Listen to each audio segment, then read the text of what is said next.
So bear markets have been known and often said to create millionaires or at least change your life financially if you position yourself in the right way during this time. And that is exactly what I plan to do during this current bear market that we are in, because even though we've seen a slight pump, I do not think we have bottomed out. I do think we're going to see lower prices, and I also think we are going to consolidate for a little while as well before we really start to see upward movement to the upside. Now we're going to be diving into 3 things you want to remember about the crypto bear markets. And before we jump into it, shout out to one of the partners on the channel, which is Crypto.com. Now, with all the crazy things going on with the exchanges and crypto platforms, Crypto.com is still one of the top exchanges to use with over 250 plus cryptocurrencies. You can also still earn interest on your crypto as well as your stable coins as well. And you can also use their 𝗏𝗏𝗡𝗏 debit card where they have different tiers, and you can earn up to 10%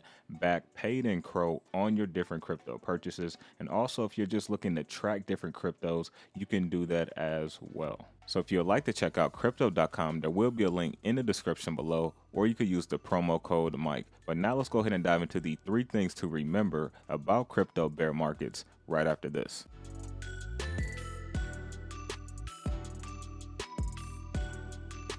Welcome back to the MTI Show. I'm Mike the Investor, where we talk about crypto, NFTs, as well as passive income. Now, in today's video, as we know, we are in a bear market. Now, when you talk about the traditional side of bear markets, not crypto, that is when assets have fallen anywhere from 20% or more, and they stay there for an extended period of time. But we know when it comes to crypto, that is not the case. Something can fall 20% just on a normal Tuesday. That's the crypto market. A bear market is when Bitcoin typically falls anywhere from 70% from its latest all-time high or more, and altcoins typically falls 90 to 95%. So pretty much they lose all of their value during the bear market. Now, if we briefly look at this Forbes article, you can see defining the crypto winter.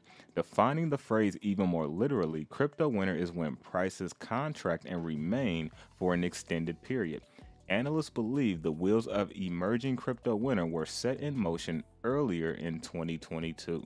Now, since November 2021, the crypto market has dropped 60%, drastically falling from 3 trillion to less than 1 trillion at the time of this writing.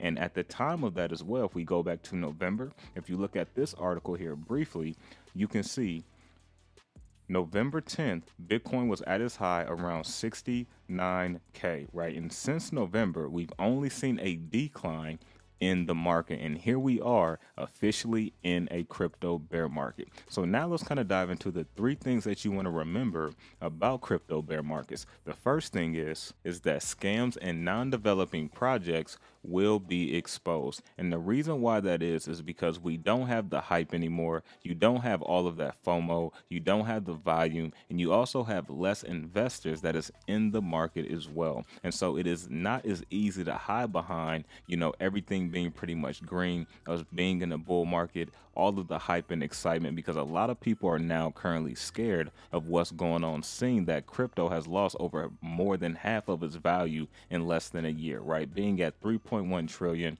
to now being over 900 billion. That's over 2.2 trillion that's been erased. And so a lot of people that's not used to this are completely out of the market. Some will completely leave crypto for good, and some may enter years down the road. So there's a lot of things that's going on that helps segue this. And so once again, the first thing is scams and non-developing projects, which mean projects that's not building, will be exposed, because it's easier to see what projects is doing what, because it is a lot less noise in the market, which takes us to the second thing, which is things slowed down, there's less noise, and it's also easier to educate ourselves as well, because of things have slowed down and there's less noise in the market. There's not as much hype. There's not as many, oh, here's the next crypto. Yes, you still have that. It's still pretty frequent, but it's not as crazy as it is, at the peak of a bull market or going into a bull market. And so this is the time to really use to educate yourself,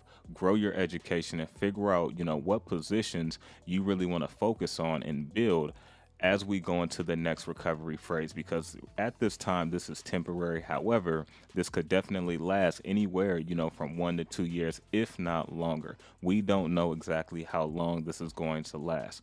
Now, the third thing we're going to dive into is, most importantly, which we all know, lower prices, which gives us the ability to accumulate at once in a lifetime prices. And this is how we position ourselves, by using the first two things we just covered and using these lower prices to figure out what do we want to accumulate in. If I could just go back to 2020, March 2020, when I got into crypto, back when Bitcoin was around 4 to 5K and Ethereum was around $140, yes, I did well, but if I could just go back and take the knowledge that I have now, I would be well over 10+ million.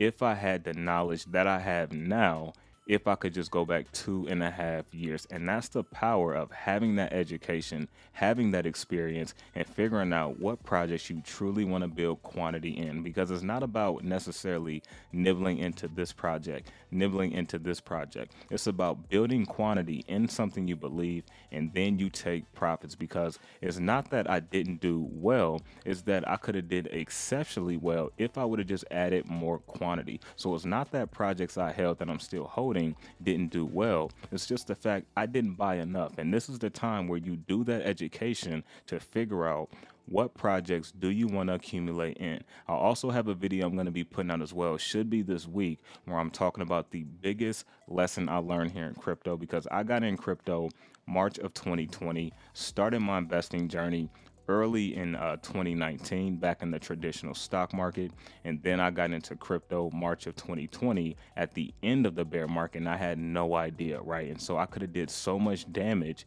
if I had the knowledge that I have now in crypto. And so let me know down in the comment section, did these three things help you? Also, just kind of me elaborating where I'm coming from on that third point. Let me know down in the comment section, and I will see you guys on the next one.